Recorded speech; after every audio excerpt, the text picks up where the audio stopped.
Okay. I want to talk about Cindy getting engaged.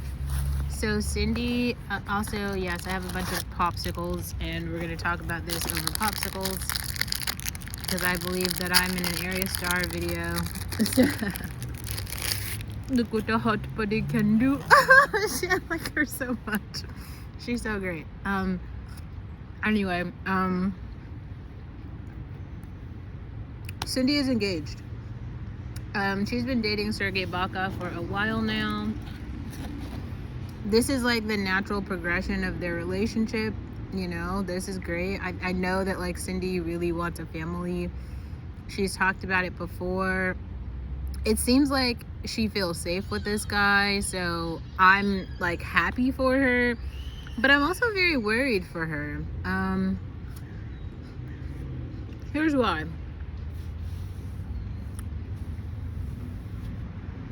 Cindy is very beautiful. I think Cindy is Italian and Ghanaian. I believe that's what. But man, Cindy, like Sergei Baca is the I don't know what country he has roots from in Africa. I'm not sure. I am very concerned about the racism that Cindy's children are going to face. That's kind of the simplest way to say that. Man, it's very hard. Some things are so hard for me because it's almost like if you were to struggle with like addition, and like addition is a struggle for you, but then they put you in a calculus class. So blackness globally is like a calculus class, but America is at like level addition. Like it just so, and I've said this multiple times. Like growing up, I was the blackest person that I was the blackest person that many people have come across, and I'm not even like that.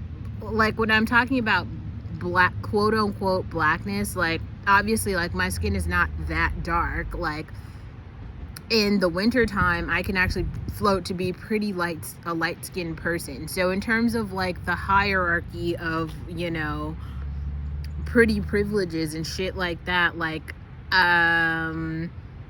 I'll just say I have some privileges. I've talked about like my grandmother. There's features. There's just a lot of different things. Like I have like kind of a chubbier face right now, but like let's check back in next month when I've like slimmed my face down again. I don't do procedures, I just diet. But all that shit kind of plays into how you move through the world in a sense, and I just think that I'm like, here's one thing, and I'll kind of bring this back to some examples that we've seen before, except I don't know if you guys haven't noticed, we haven't actually seen them before. So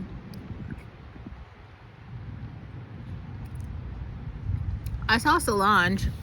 Her son has been trotting down the runway, right? And I think her son is like a gay boy. So I think he's like the poster child for the other gay boys, and they're like, you know, walking up and down the aisle, and so like he's like the fashion one. And then I saw that Heidi Klum and Seal's son also did some fashion stuff. That's all well and good, I suppose. Both of those examples, though, don't really do much to help race relations. Most people in America see biracial people as Zendaya, not as like Solange's son, who actually isn't even biracial.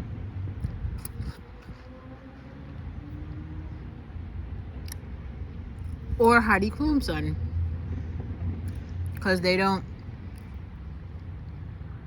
they see like biracialness as just like not having textured hair or brown skin. Those things don't, people in America don't identify those things as being multi-ethnic. The problem with this is globally,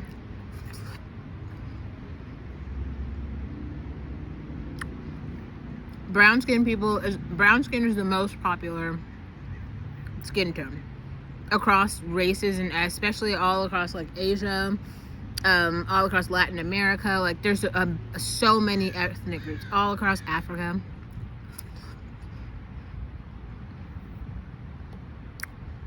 Many shades of brown. Only in America though, they see black and they see white. So all the brown people are black, unless they're Mexican, because you can like clearly identify like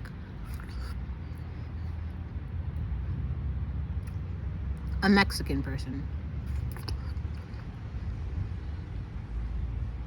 Now, we kind of saw what happened with Blue Ivy, right? Remember when Blue Ivy was a baby?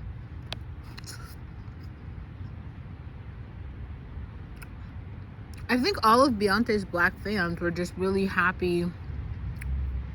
We were all really proud, just because it was like Beyonce was entering this next phase of her life of motherhood.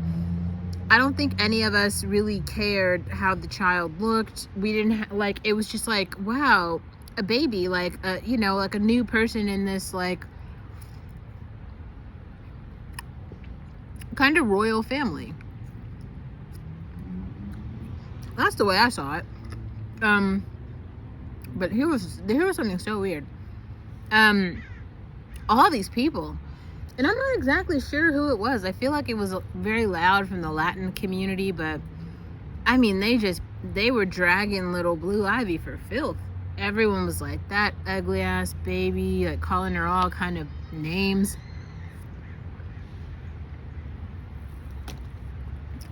They did that to a baby. Here's another thing I think is kind of interesting. Like Cardi B and is it Offset or Future? Whichever one Cardi B had the babies with, their children who look super black. Like,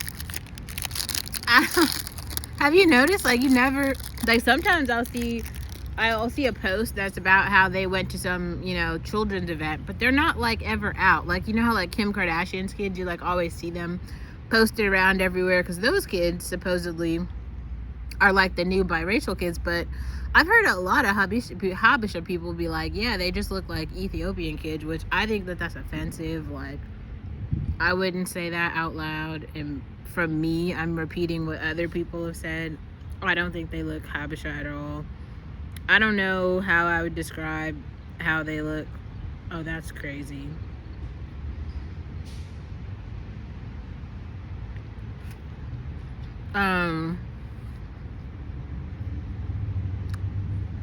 I'm concerned for her.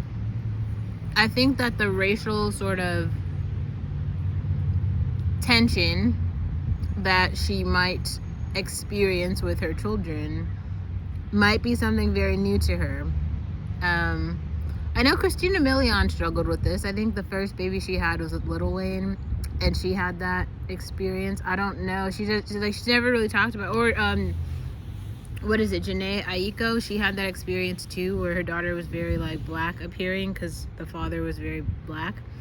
And so it's like, I don't know, it really feels like what ends up happening is these women they're not integrating into society in terms of like they're going out with maybe they are, I'm not in their community, how would I know? But you seem to see these women out all the time, out in public, but like they're never with their like daughters. They're never out doing things, and so people have like not normalized just black children being members of the family.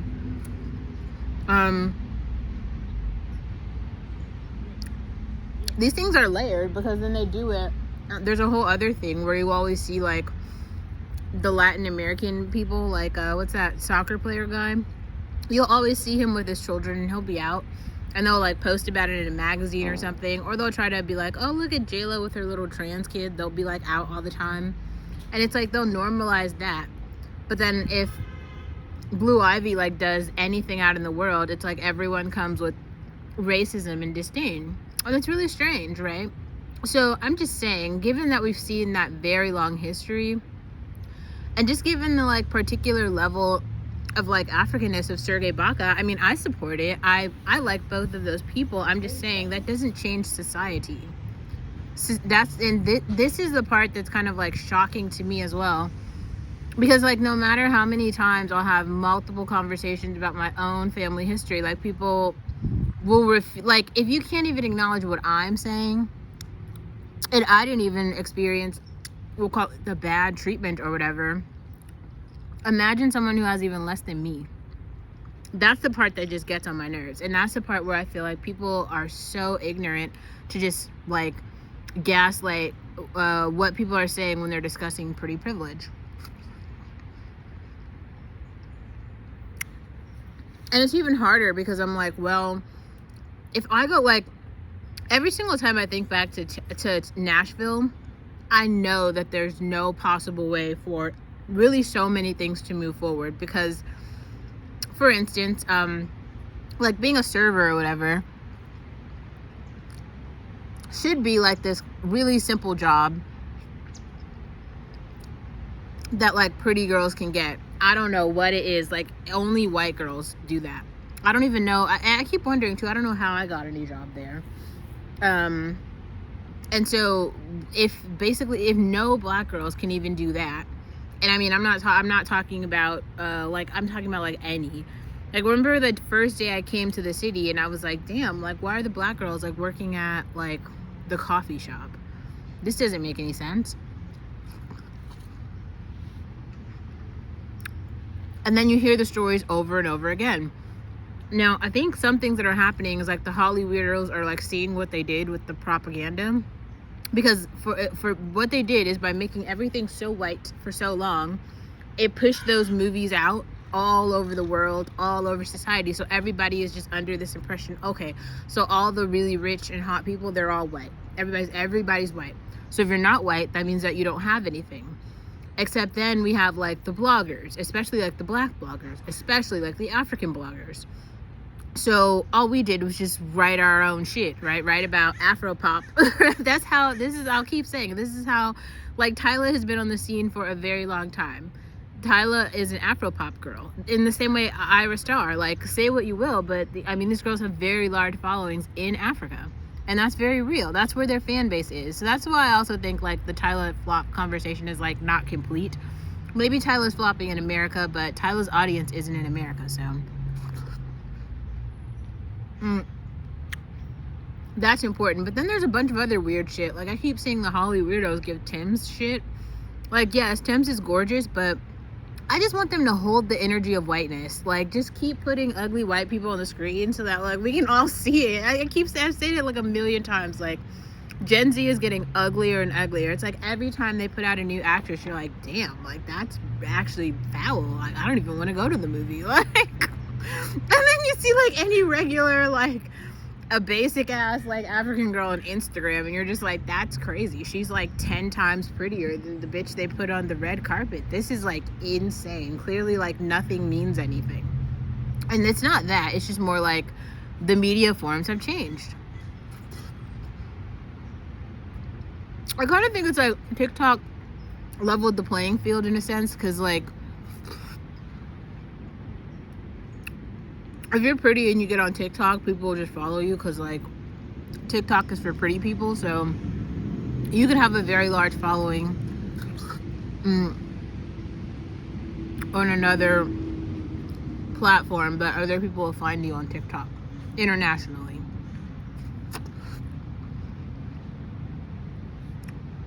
And that's a good thing. Like, I saw the one Habesha food blogger I found. When I asked her, like, okay, so where are the other food bloggers? She was like, you need to go to Habesha TikTok. And I was like, what?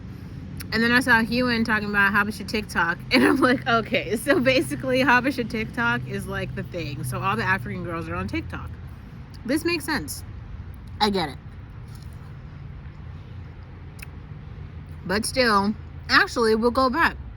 I've heard Nagad talk about this when she came back online. She said it, but she didn't expand on it. I wish she would have expanded on it. She basically talked about how she stopped posting her kids on social media because Nagata is Somali, but all the Somali men were in, like, her husband is African American, and all the Somali men were in her comments. Really, the whole Somali community was in her comments calling her children ugly.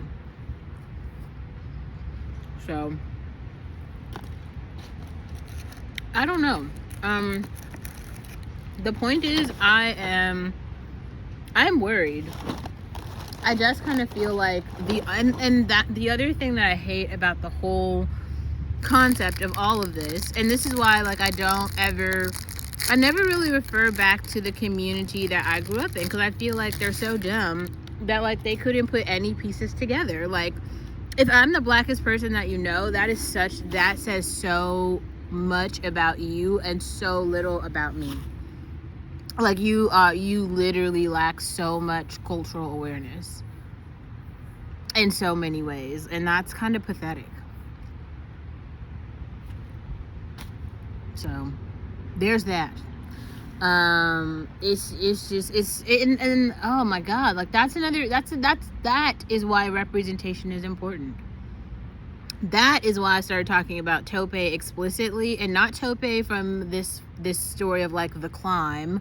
No, if you wanted to be there for The Climb, you would have been there, and I wouldn't need to tell you the story. I'm telling you the Cliff Notes version of what happened 5 years ago, as in, like, started from the bottom, built a payment platform for Africa in Africa, and is now a millionaire. Not some, like, fictional fucking story, like a real story.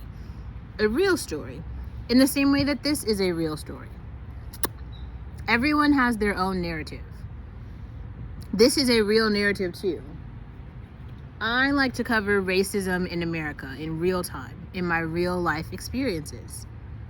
And I like to broadcast these to Africa so that, like, we can have real conversations about who to avoid, who our real allies are, who's not on the team. Like, that's the whole fucking point.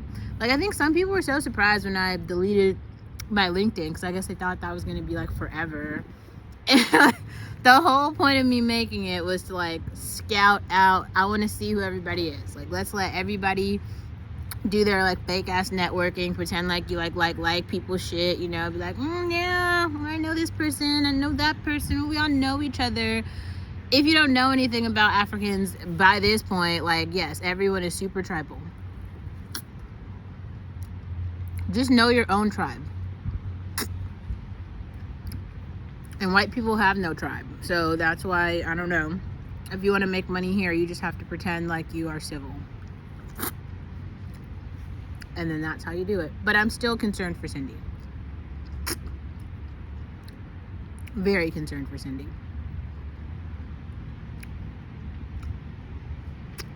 Man, this thing is melting. But it's really good.